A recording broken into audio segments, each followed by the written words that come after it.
RPM is also a visual chunking system, visual way to chunk. Remember the other day when I showed you this little concept of this chunking system? Where, you have this to do, and this to do, this to do, I gotta do this, I gotta do this, and this, and this, and I gotta do this, and this, and this, and this, and I gotta do this, and this, and this. By the way, this is what happens when you ask yourself, what do I gotta do? Which I'm gonna show you, you should still do. You should ask yourself all things you do and write them all out. And then when you've written it all out, you look at this and you step back and you say, okay, but what do I really want? What do I want out of this project? What do I want out of this day? What do I want out of this week? What's the most important outcome I can get out of this day, this week, this project, this element? What result do I want? And you go, well, I see this and this relate to that, but you know what I want this. Oh, if I want this, then this and this and this and this and this and this and this and this all fit into that targeted outcome. How many follow? And I might go, you know what else? I also should do this and this to get that outcome. They're not even on the list. But these might get me there faster than all three of these. Oh, by the way, this and this and this and this and this and this and this, all right. Oh, and guess what? This and this and this and this and this, all right. And guess what? There's my day. 1, 2, 3. 3 outcomes, 4 outcomes, 5 outcomes. It's a different world. You will get yourself completely out of reaction. You start to take control. My question to you is this. How important do you think it would be for you to master a skill set like this, for you to have the quality of life you want, quality of business you want? What would 0 to 10, what would be the level of importance you'd give this, my friends? How big? 10. Where would you put it for you? 10. Raise your hand if it's a 10 for you. Let me see your hands. Good. I'm not going to teach you today. But I'm going to teach you enough that you can take yourself to the next level. If you want to go deeper, you will. But I didn't want you to leave without the fundamentals of it, because just the fundamentals will help you to take what we've got here and take it home and go to work at it at a much more effective level. So, if someone gave you a test and they asked you, what would be the fastest way for you to change your productivity? It would be stop focusing on what to and focus on your, you do nothing else but that. What does RPM stand for? The Rapid Planning Method, also known as the Results Planning Method. It also stands for the 3 questions you're going to start to ask. What's the first question? It is not, what am I going to? The first question is, what is my? And then as you get more clear than that, outcome starts broad. To make it more specific, you say, what's the specific what? Result that I'm after. What do I really want? What's my outcome? What's the result? So usually I start out with outcome because it's broad, and the result makes you make it even more specific. Okay? Start broad, get more specific. And by the way, writing that down, you might write your outcome and scribble out and rewrite it a few times so you got something that really grabbed you. That takes more time than just writing a to-do down. But it's time well wasted, if you want to think of it as wasting. And pretty quickly, by the way, you know what you're going to find out? There aren't that many outcomes you're after in life. Lots of activities, not that outcomes, and pretty soon it'll be a shortcut. Just like rewriting your handwriting, you won't just cut the time in half, it'll cut it by 2/3 because you'll know right where to go. That's what starts to happen. You start developing what I call pathways of power, where you know, this is what I do, this is how I do it, this is how I get to that result. And most people have no clue how they get there. The second P stands for, the second question I ask myself is what? What's my purpose? Why am I doing this? And there are different emotions for each of us that drive us most. Some words will completely change your state. When you have that right word, for me it's impact, for example, or love, or contribution, or making a difference, or have fun. A couple things like that change the game for me overnight versus I have to. How many hate having to do things? Say I. You don't ever have to do anything if you get clear about your real purpose. And then the M stands for my massive action plan, also known as my MAP, which is what you would call a to-do list. But it's the to-do list to get this outcome through the state of this purpose. Make sense? RPM. If you do nothing else but learn to ask those questions, use them as an organizational tool, and you leave today with that alone, your life will change. Because you're going to change the sorting device of your own focus. That's the power of it. Now, you might wake up in the morning, if all you do is you don't do RPM, all you do is on. Here's on. Outcomes and necessities. You know your outcome and what's necessary to get it done, that's a shortcut. It's not as emotionally rich, though, by the way, when you leave out the purpose. You get the idea? It takes longer to think through and write out the purpose, but there's a different state you're in, as you just said, ma'am, when you're connected to the why. In fact, it'll change your to-do list. It'll change your map. It'll change what's necessary. That's why it takes a little more time to do initially, but after a while it won't. It'll just be in you. What's my outcome? What's my outcome? Okay, let's get crystal clear on the outcome. Okay, now that I got that, now, why? And you'll get good at the why. A couple key words. You'll start to know the words that always fire you up. And we're going to look at that in a moment, by the way.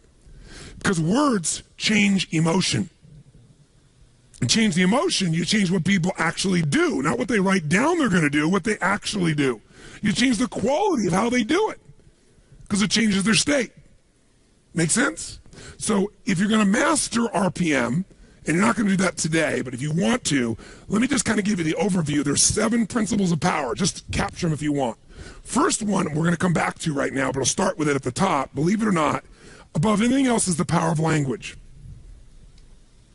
Why is language so important in managing your life, your emotions, your results? Because we don't experience life. We experience the way we repackage life the minute we label it. See, if you have an experience and in your body, your nervous system is feeling this sense of discomfort, then think of it this way. There's these uncomfortable feelings coming through you. Think of it like a funnel. And all this noise, environmental stimulus is coming through you. And then you have certain words you use very often, 2 or 3 that you use. Kind of like you're taking all this juice in and you're going to have these cookie cutters. And the words you use most often are pissed off, frustrated, and annoyed. You're going to get a very different experience than if the person has the habit of being enraged, right, crazy, want to kill someone. Or someone else who goes, you know, that peeves me. They take that same stuff and goes, peeves me. Someone else goes, I want to kill someone. It has nothing to do with the actual experience. It's the words. I'll give you an example. Anybody here know who Ken Blanchard is? Wrote the 1 Minute Manager. So Ken's a dear friend of mine. I've known Ken for, 30 years. And if you haven't ever heard Ken speak, he's the real thing. He's such a sweet soul. And he takes complex things and makes them really simple. Ken is one of those universally happy guys. And one of the reasons he's happy is his language patterns.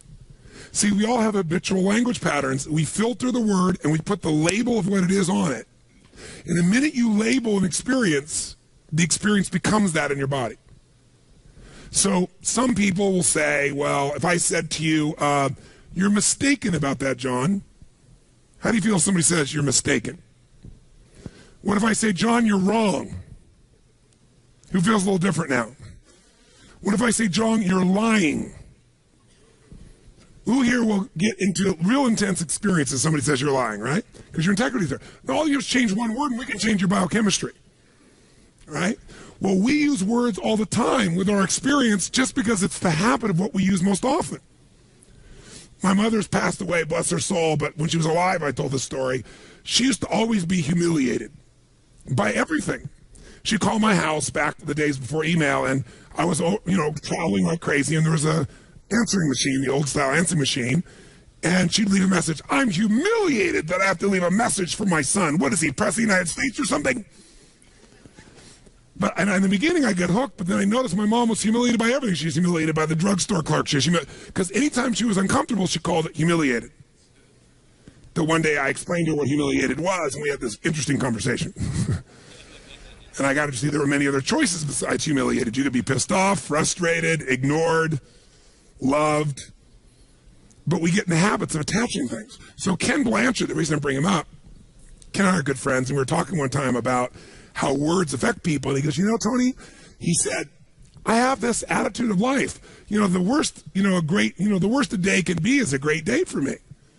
He said, if you're going to go golf or you're going to go fish, you can't get back from golfing pissed off, because the worst a day at golfing is going to be is a great day. And that's the label he has for everything. Great. So he went on with a group of people I know. Some of them are from the entertainment business, and some are some, very mucky bigwigs, and they're used to having things their way. And they went to Africa, and they went on a safari, and Ken went with them. And I'd been on the safari before, and it's a pretty intense safari and a beautiful safari. And the people running it know their stuff, first-class organization. But one particular person we'll leave unnamed, who's a very famous Hollywood producer, decides that he wants to take control of the show from the guy who runs it, who lives in Africa, and he knows what he's doing. And so he says, look, I want these roofs off. I don't want them just open up. I want them off. I want to be able to shoot the whole time. And he said, look, sir, he said, right now everything's fine, but if the truck were to break down, you want that roof on. You don't want to leave off the roof. The guy was so abusive, the man finally bent. So sure enough, Ken, all these guys are out there, they're taking pictures, and they're out in the middle of this crater, Ngorongoro crater. If you've ever been there, it's an unbelievable place. It's like every kind of animal you could imagine is there. And sure enough, as they start going later, the guy goes, let's stay a little longer, let's stay a little longer. And he's very influential, and he pushes the guide, and they stay out longer than they would. Now they got to rush back before darkness, and they don't have the roof on, and you guessed it, the truck breaks down. They're in the middle of nowhere. No one's answering the radio. Lions and tigers and bears, oh my. Everything's going to creep in. And one guy's going, oh my God, we're going to die. Oh, it's your fault. And he's screaming at the other guy, and the other guy's screaming at him. And I got the play-by-play from two other people that were there besides Ken. But they told me that in the midst of all these people freaking out, angry, and people scared and everything else, because you could actually see the animals coming, and they're taking out their rifles, and it's getting intense. And in the middle of stuff, Ken looks out and says, this is inconvenient. And he wasn't faking. That's the word he used for this experience. It's inconvenient. And that's the word he uses all the time for things other people are stressed out about. And as a result, that's all it is inconvenient to him. And sure enough, guess what? Finally, the radio worked. Within a half hour, a guy came out. They brought some other trucks. They got these guys out of there. They left the truck there. Everybody was fine. But the people are like, oh my God, you killed us. Other people, we're going to die, we're going to die, we're going to die. You son of a bitch. I mean, every language pattern you can imagine. Only one, inconvenience. Much of your life has nothing to do with your life. It's the way you use language habitually. Language is the trigger for meaning, and meaning equals emotion. So when I think of RPM, it's about language, because it's about the questions you ask, because those questions control what you focus on, but it's also the words you use to describe your outcome, the words you describe to describe the why. One word can change the whole game. If your description of you're a stockbroker, and what you describe, what you do is you go, I got a cold call on people every day, that's not going to get you moving very much. Remember, one guy I was talking to, he was so much more successful, he was brand new, he was blown by everybody, so I went and interviewed him. Because, all these other people are bitching and griping. He was having such a great day. I said, what are you? He goes, I'm a treasure hunter. I said, what do you mean? He goes, every time I call the phone, I'm searching for buried treasure.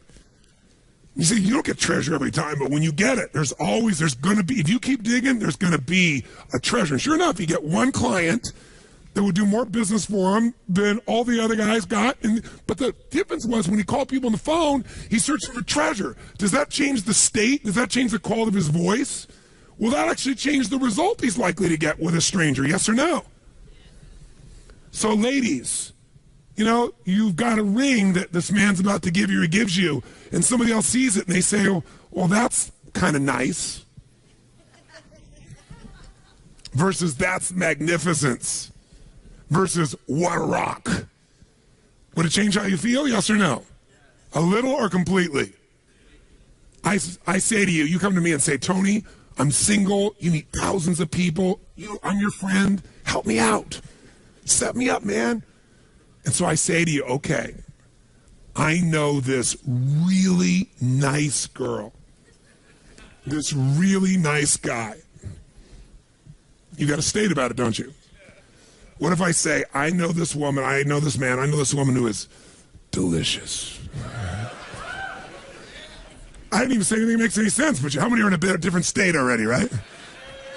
It's like if I said during the break, we're going to have some really nutritious snacks. Yay. Even people that are health-oriented are like, yay. But when I say it's delicious, does it change completely how you feel about it? Yes or no? You have to know every moment of your life. This is not about planning. It's about creating. Think about planning as creating. Whenever I think about planning, I'm creating something. And you create things with both your vision and your language, and then your action. But your vision and your language will shape how you feel, which will shape what you do or don't do. So this is the part that takes more time in the beginning, takes longer, but it's so much faster because once you know the patterns of what move you, you just use that and boom, it's like knowing the light switch to turn yourself on and rock and roll. And anybody who's the best in the world at what they do, they know how to turn themselves on every time. They know their triggers. That's what RPM's really about too. So this is not some frickin' time management program. Like, because every system, I don't care, and obviously Mr. Covey is a dear friend of mine, senior and junior, right? This is not Franklin Covey.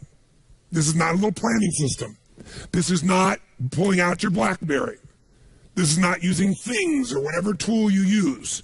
This is a system of thinking and feeling and producing massive results that you want to take to whatever system you go to, and ideally maybe have a system that is set up this way. But even if you don't, you can do it with just the thinking process. So I want you to start with this first principle of power, this principle of language, which you might think of as the principle of passion.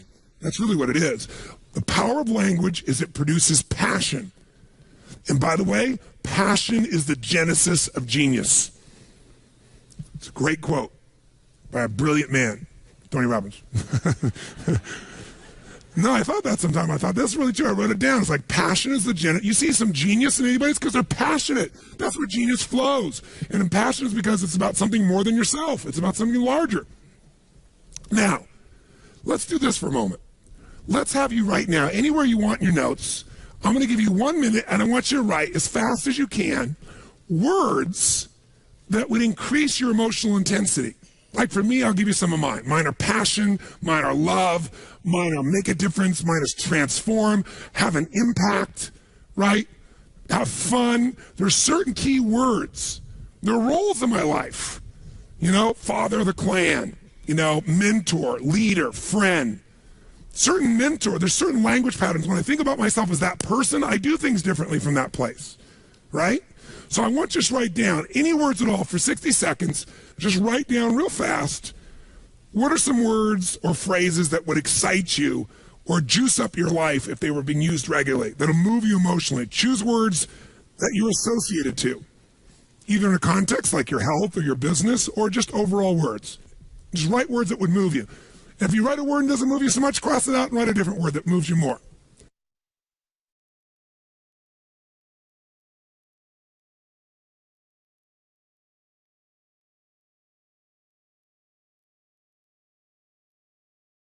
I'll warn you, a 5-cent word is often more powerful than a 50-cent word.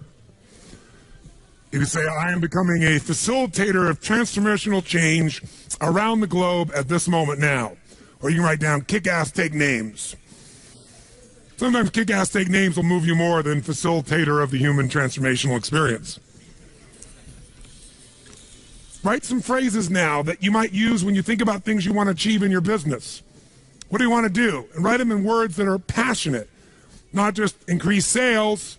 What would you do? What would you put in front of that word, increase sales? If you're going to produce, crush it, transform the marketing department, take it to a new level. What are some phrases, words, that if you put them around outcomes that you have for your business, it would excite you to do it. Instead of having to do it, you get to do it.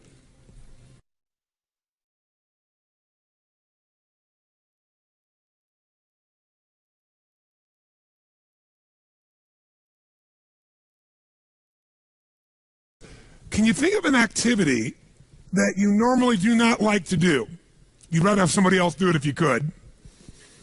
Think of an activity like that right now, that you either put off, or you try to get other people to do, or you finally do get other people to do.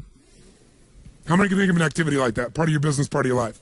Great. Someone stand up and tell me what that activity is. By the way, stand up if you can remember also a time when you did the activity and you actually enjoyed it. It was an exception, but you actually enjoyed it. Who's had both those experiences? Something you hate to do, but then you had a time you can remember where you really enjoyed doing it. It was the same activity, but somehow it worked. Okay, how about right here? Yes, give her a hand. Do I have to tell you a BMI hand, ladies and gentlemen?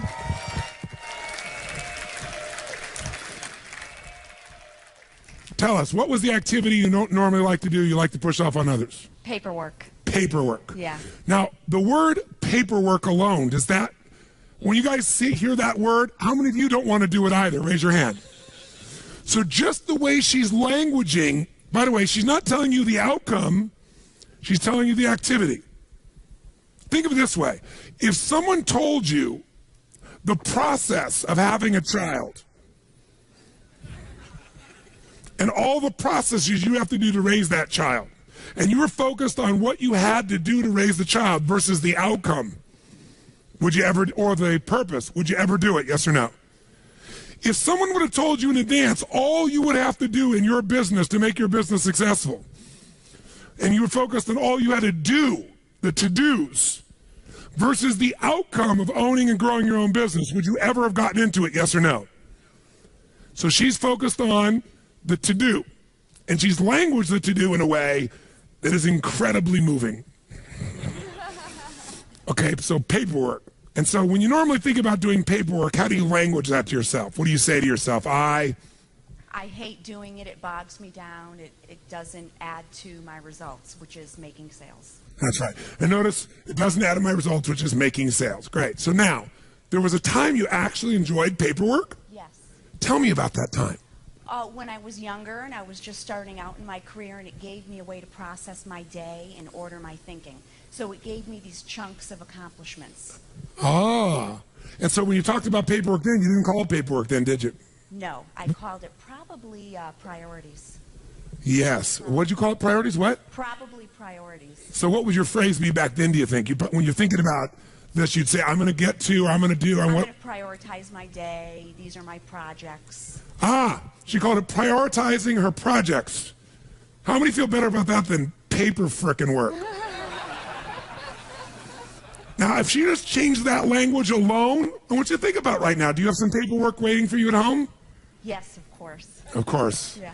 So what is that paperwork really going to accomplish if you get it done? Well, in some ways it moves things forward. I mean, if you don't do it, what's going to happen?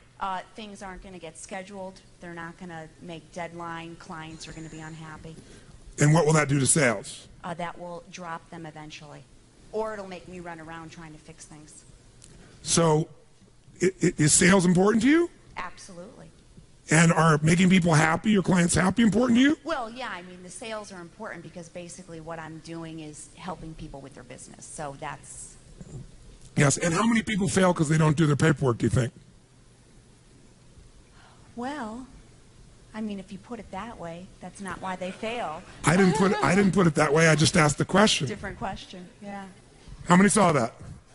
Did I say people fail because they don't do their paperwork? No. If I said that, her brain would have said no. I just asked her an honest question. How many small businesses do you think fail because they don't handle their paperwork, i.e., they don't handle the individual transactions and the details of their priorities effectively? How many businesses do you think fail for that reason? How many do you think? I think definitely all of them can fail if they don't do that. And you teach these people what to do so they can succeed? Right. No. Isn't that what you do? Yes, yeah. But wait a minute, no. When you're talking about paperwork. No, I don't talk about paperwork. I talk about results. Right. And part of the result of a sale is to capture it, deliver it in a form where it can be both followed through on, accounted for, details of. Otherwise, it's part of a chain of value. You can't just get someone to say yes and have them get the final value. Most people like to simplify to just the yes. But the real value is not getting someone to say yes. Salespeople think that way. The real value is delivering each step of value along the way that allows you to continue to get that value back to the customer and clients. If I said to you, what's more important, a molecule or an atom? The atom. Really? Well, the molecule. Okay, which one's more important, the molecule or the cell? The cell or the organ or the body? Right. It's the body or the community or the ecology or the planet or the solar system or the universe? Which one's more important? To me, it's the little things that make up the big things. I don't know if that's quote unquote the right answer, but it's the little things that make up the big things. So to me, that's more important. Is paperwork a little thing or a big thing? Well, it's a little thing. So that's the most important thing is the little things? But it makes up a big thing, which in the end you could say would be important because it feeds the purpose. It feeds, look at her face, it feeds the purpose. Yeah. Paperwork purpose. Right. Oh my God. So let me ask you a question. It's an epiphany. How important is paperwork? How important is paperwork? It's very. 0 to 10, where would you put it? 10. Yeah. So maybe we need to call it something different than paperwork. What is it really? If you were to name it today, not just what you did in the past, what is it really? It's the steps to getting to the purpose. If I had to read. It's also a promise that's Yeah. being kept. Right. Are you about keeping promises? Absolutely. Have you dropped out your promises because you didn't have your paperwork or priorities organized? Sure, or stressed Or out have other about people it. dropped it out because they didn't get the information needed in a timely fashion? And most businesses, you're telling me, probably fail because they drop out the little things? Absolutely. Because they think it's a little thing when really most people are majoring in minor things, and this is not a minor one, is it? But we start thinking it is, and the minute we give it a label that it's a minor thing that doesn't really matter, Yeah. then what happens is we no longer give it the focus, and we don't give it the focus, and then it bites us later on. The truth is, which one is more important? The molecule or the atom? The molecule or the cell or the organ or the body? Which one is more important? They're equally important. You take any one out of the chain of existence and the whole thing collapses. There is no little things and big things. There's just the things. There's the things that matter. Is this one of those? Yes. If you were going to coach your son or daughter or a child or a dear friend in a business, what would you tell them about paperwork? I would tell them that if it's important. Can you hear the change in her voice? How many hear the change in her voice? Is it changed? Is there a power in her voice right now, yes or no? An authority? Go ahead, tell me what you tell them. You tell them what? That paperwork is extremely important to the outcome. It's, part of the passion of the purpose, and that's really all you have in life. And I did have that conversation with my daughter. Give her a hand, ladies and gentlemen. Do you see how important it is, A, to be aware of your language? Language creates meaning, meaning creates emotion, emotion determines what you're going to do or not do. You can never again think about time management in terms of to-dos. You need to start with language. The questions you ask and then the words you use to answer it. That's why you got to craft your outcomes, craft your results, craft the purpose. Takes longer, but you'll do it. Not only that, you'll enjoy it.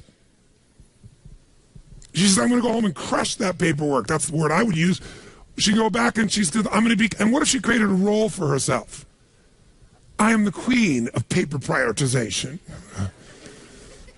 I am the Madonna I'm the master of whatever. She comes up with some playful thing, and it can be silly and stupid, but it'll change completely how she thinks about it and she feels about it, and she'll go straight doing it. How many follow this? By the way, how was she influenced to remember the truth? By me lecturing her? Telling her? No, everything was asking her. Now, in addition, if you want to follow through, remember, if you link more of your needs, there's 6 needs. If you link 1 need to it, you got an interest. 2, you got a drive. You link 3 needs to it, you're going to do it. Now, she was linking feeling insignificant to paperwork. Significance is one of the most important things in her life. Right? She wants to significantly contribute. True? And it wasn't that significant to the contribution before, but all of a sudden, now she gets it is. It's part of the chain of life. It's part of the chain of keeping a promise. It's part of the chain of my integrity. It's part of my chain of being able to make a difference. And you know what? Everybody else is lousy at it, and I'm not anymore. Because how the hell can I help somebody else if I don't do it myself? And so now she sets a new standard. So now it's significant. And by the way, if you want to make it more fulfilling, she can also say, I'm connected to it because it's connected to the what, she said? To the outcome. There's a purpose here. Now there's connection. Now, doing this helps me to contribute. Well, I'm starting to meet a lot of different needs. Contribution, significance, connection, love. That's enough to get her to do it. Now, when she goes home, she can even develop a strategy to enjoy it. Like I interview people that do things that other people hate, find out how they do it. Somebody loves to clean their house. I say, great, well, let's look at these 6 human needs, because if you love it, it meets many of your needs, at least 3 or 4. On a 0 to 10, cleaning your house, how much certainty does it give you? And the lady says, 10. I say, why? She goes, because I know how to do it well, and I do it well every time. I have control of it. Before your emails, as a way for you to get a sense of accomplishment, knocking a few off, doing something that's meaningless, you used to, when you're stressed out, organize your desk. How many are old enough to remember that? Now you don't even have a desk. Your desk is your laptop, right? So you knock off emails and things to feel a sense of accomplishment, which is you're just being active. You're doing activity. You're not accomplishing anything. Nothing significant. You're doing movement, trying to make it feel like achievement, because you feel uncertain about things, out of control. That's what you used to do with paperwork, so you could take it back. What else? I get variety, she says. Cleaning the house? She goes, yes, I have 5 children. You never know what you're going to find. 0 to 10, how much significance? 100. Why? She goes, when I'm walking around the house, she goes, I play tapes like yours. I do significant, important things. I have time to think through my life as I'm doing these things while I'm accomplishing something. Plus, she goes, most people have a dirty house, and mine isn't dirty. People come over, it's spotless. I feel proud. What else? Connection and love from cleaning the house? She goes, yes, because while I'm cleaning, I pray for my children. I'm ironing, I'm praying for them. 10. Growth from cleaning the house? Yes, because I'm listening to tapes, I'm thinking of the future, I'm creating my life. Contribution? Yes, to my kids, to my family, to myself. She meets all her needs. That's why she loves cleaning house. Somebody else uses language like, I'm not cleaning that frickin' stuff. It's a waste of my frickin' time. So all depends on what needs you related to. How many follow? Change your words, change your perception, change your procedure. Some people say, I love paying bills. I'm going, you love paying bills? Yes. There's so many of them. And they're always changing. Really, variety. What else? She goes, well, I go, but I pay the bills in different rooms of the house. And I play different music in each room. And then she says it feels significant, and she feels connected, because she says, when I sign the checks, I think of the person and I send them love. And I think I want them to prosper. And then she goes, I know that comes back to me. It's just what you focus on. What you focus on is first controlled by the words you use. And that's controlled first by the questions you ask, whether you're aware of it or not. How many get the power of this principle, the power of language? Raise your hand. Say I. Let's put back on the stage then. Here's a couple other principles. Again, I won't walk you through them all in detail, but I'll give you a little step at a time here. So first principle is language. Power of language, which I think of as the principle of passion. Second power is the power of results focus. I'm not going to take any time on this because you got it now, don't you? You focus on the result. It's like taking the power of your mind and body and brain and putting it into laser power instead of having it scattered. You're no longer scattered on activities. Third principle, really, of RPM, is the power of purpose. No more time on this one. You got it. Does the why change the how? Yes or no? Does it change the quality of how you go about it when you're doing it for a different reason? Yes or no? I'll give you my core belief in life. Motive does matter. Motive does matter.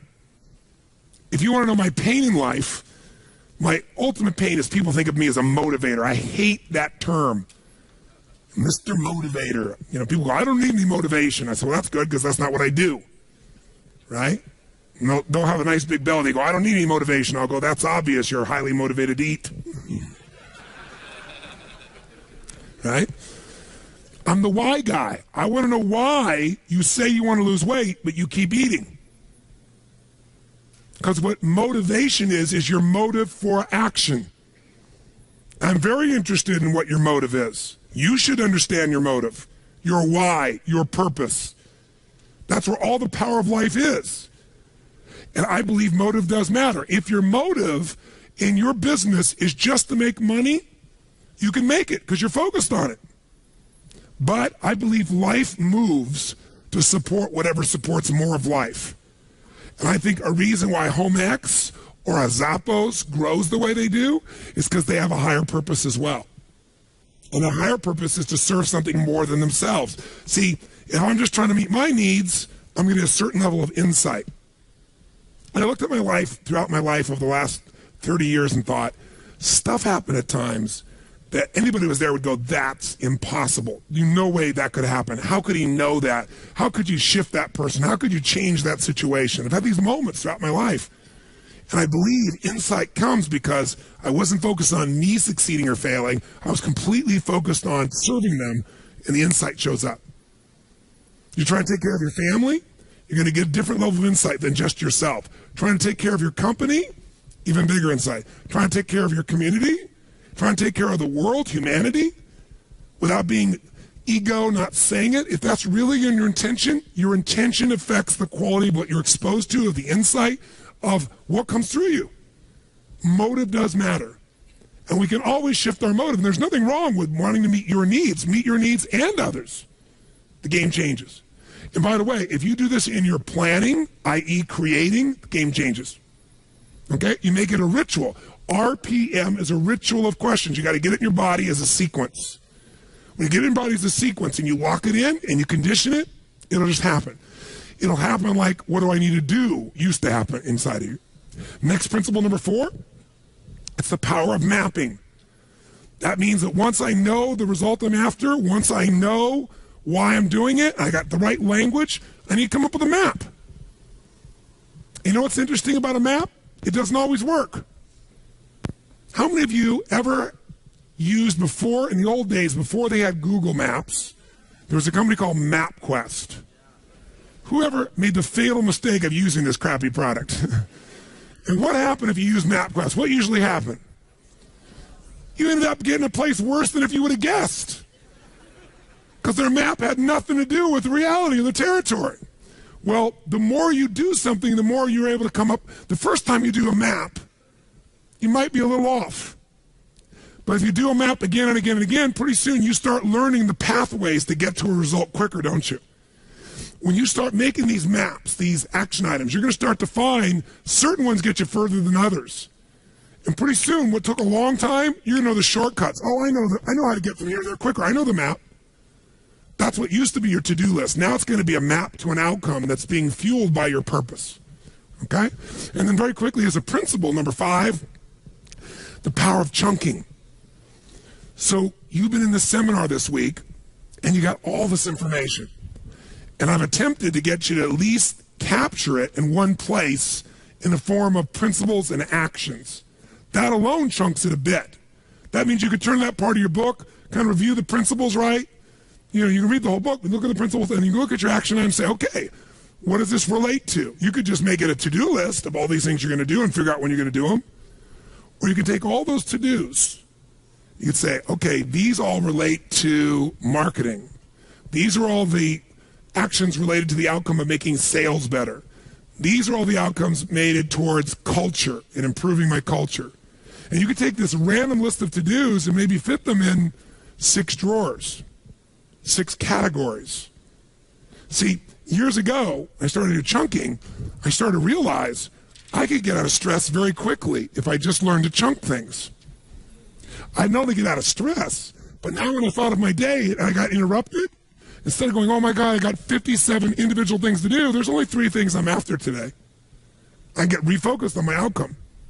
How many follow this? Say I. You can do this with your project. You can do this with your week. You can do this with your company.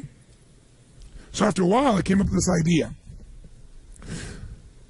What if you could imagine your own home, the home you live in right now. What if we could take everything out of your house and you weren't there? And we dumped it all into just boxes. And the boxes got all collapsed into each other. And you were going to move, and you weren't around, and then people just took all your stuff and just dumped it in the living room of your new house. Everything mixed in there. Underwear, toilet paper, soap, tissue, notebooks, computers, books, cosmetics, all mumbled and jumbled together in the middle of the floor. Would that be somewhat stressful for you? Yes or no? But what if, in advance, you took everything in your life and knew it would fit into one of, let's say, 2 chests of drawers, 6 drawers in each, 12 drawers. Maybe giant drawers, categories. Like everything fit into home appliances or cooking or intimate wear or whatever. If you had those 12 and everything could fit in one of those, you could take anybody in that room, once they knew those categories, how quickly could we transform that living room? How fast? Yeah, oh, this goes here, this goes there, boom, boom, boom, boom. And by the way, when it's done, how quickly could you then get what you want? You know exactly where to go, put all your focus in there, you open the drawer, you find what you want.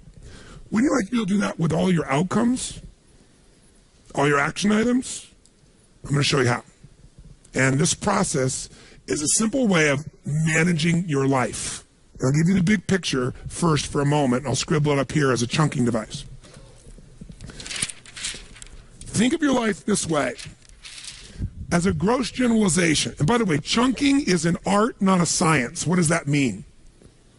Is there a right way to do chunking, yes or no? No, there's no right way to do it because it's art. What somebody else thinks is beautiful, you might think is ugly. Chunking is to meet whose needs? Your own. Now, if you're trying to chunk to help other people, then you're going to have something that's got a little more science than art to it. But think of it this way. If we were going to try to manage your life, what if we had a life management system, not a time management system? Because the only reason for time is it's a resource so you can get the life you want. Is that fair to say? And let's take two aspects of your life. But one area is, let's say, your personal life. That's an area of your life, your personal life, that you want to manage. And another area of your life is your professional life. Whatever you do professionally, running the company, marketing director, sales director, maybe you run many companies, you're an entrepreneur. What if we could take everything related that's most important in your life personally, and we could focus on the things that needed to happen regularly? So for example, if you don't focus on making your health better, does it get better or worse as the years go by? Which one? You can't afford not to give it consistent focus. And by the way, do you have to keep improving it, yes or no? If you try to keep it static, is health a static thing, yes or no? No. What about relationships? If you don't focus on relationships, do they tend to get better or worse? So there's some areas of your life within your personal life. If this was an area of life you're managing, is your personal and professional life. Your whole life could be managed in these two categories.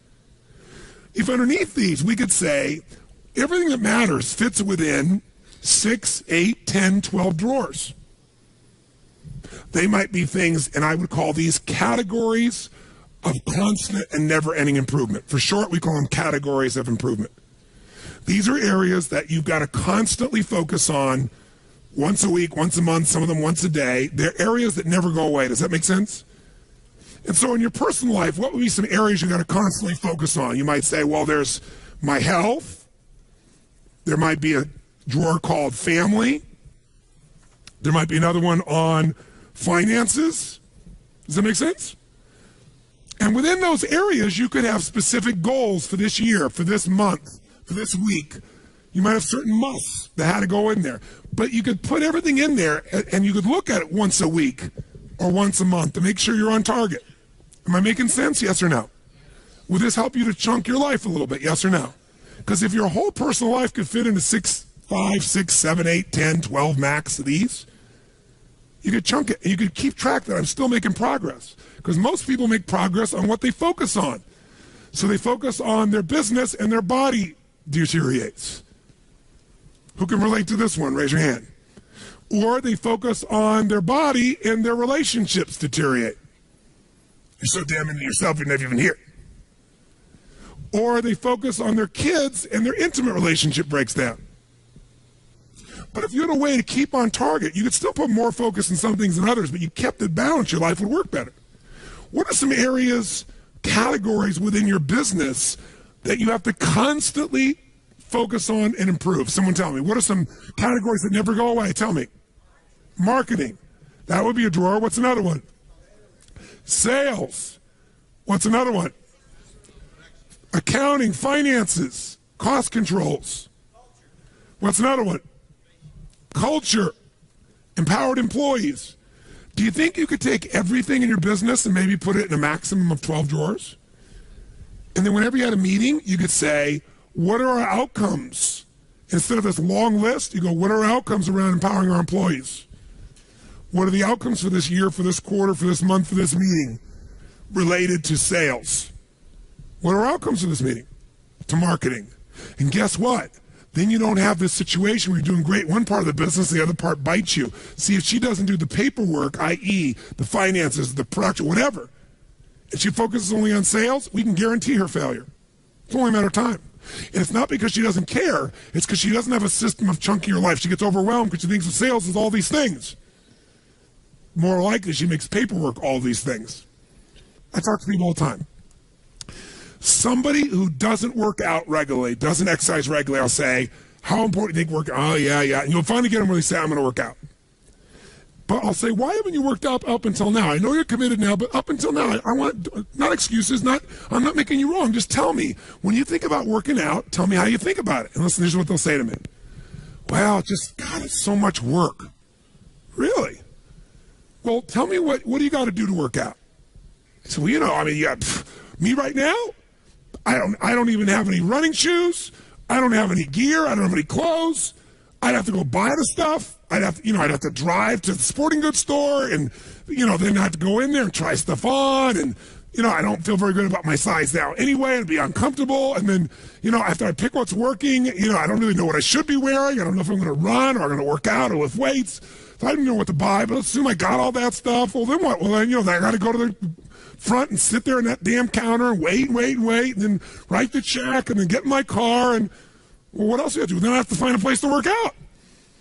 Okay, well, what does that mean? Well, I'd have to, go on the web and search for, clubs nearby. And then, then I have to drive to each of those individual clubs and I'd have to go in and, kind of go through the tour they give you and then sit through somebody trying to pitch me on buying 500 years of subscription to go there. And I don't like to be sold. And, well, let's say you bought one. Well, then they take a picture of you and you look ugly. It looks worse than your driver's license. And, then each time I go there, I have to go there, I have to drive there, I have to, find a place to park. And then, I got to go in and show them my badge. And then I got to go find the locker. And then I got to hang my stuff up and then it's going to drop. And, I put on my stuff and then I got to go wait for the first machine. It's probably sweaty, so I have to probably walk it out, wipe it off. And then I go to one machine, another machine. Then I got to come back and now I got to take off my sweaty clothes. And now I got to go take a shower and see parts of people's bodies I don't really want to see.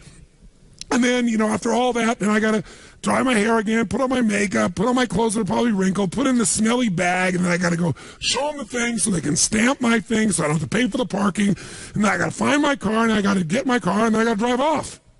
Want to eat? Sure. What does eating take? Well, you just do it. Let's just drive there and eat. Eating is 2 steps in their mind. Working out is 429. The way you chunk things is what makes you like them or dislike them. See, when I first wanted to drive that stick shift car, it was a lot of chunks. I got to watch the road, drive this, do this, push this in and out too, and watch the rearview mirror? No way. But now, you watch the road, you drive the car, you do all that's one chunk. It's in your body. How many follow what I'm talking about here? Say I. So you can over-chunk something into too many items, or you can under-chunk it where it's overwhelming to try and do one big step. That's where the art comes as far as chunking is concerned. So in your life, you want to be able to come up with categories for your personal life, categories for your professional life. Does this make sense? Here's some examples of how some people have chunked their life. These are their categories of constant never-ending improvements. For Suzanne Williamson, it's family, business, friends, community, physical well-being, finance, emotional, and spiritual. This is my old list. It's been updated. It was my physical power. I called it world-class health and fitness. By the way, why did I use that language? I could have just said body. It juices me up. Physical power, because I want the power to get up and rock, to take the room, to make it happen, to shift things for my wife, for myself, for my family, right? Second, emotional juice. Why did I call it that instead of just emotion? Because emotion doesn't, but emotional juice. I want an emotionally juicy life. Outstanding family life, extraordinary friendships, absolute financial freedom, Renaissance man, the Kanai of AJR, the constant ever improvement of myself, the creator of the good life for my family, extraordinary communicator, leader, contributor, force for good, and spirit and soul force for God. Those are my spiritual outcomes. Gene Carter has emotional fitness, family, heart, and soul, physical prowess, forever friendships, home sweet home, gracious giver, health wizard, spiritual soul. Here's what I want you to do. Write your categories right now. Just a first run. Do not be perfect. If you had to take your personal life and chunk it into 5, 6, 7, 8, 9, 10, probably 12 most categories that everything in your life fits in, that you look at on a regular basis, write them down, but then put the words in front of them, rewrite them so they're compelling. I'm going to give you literally 8 minutes to write as fast as you can. Come up with the categories for your personal life. Go.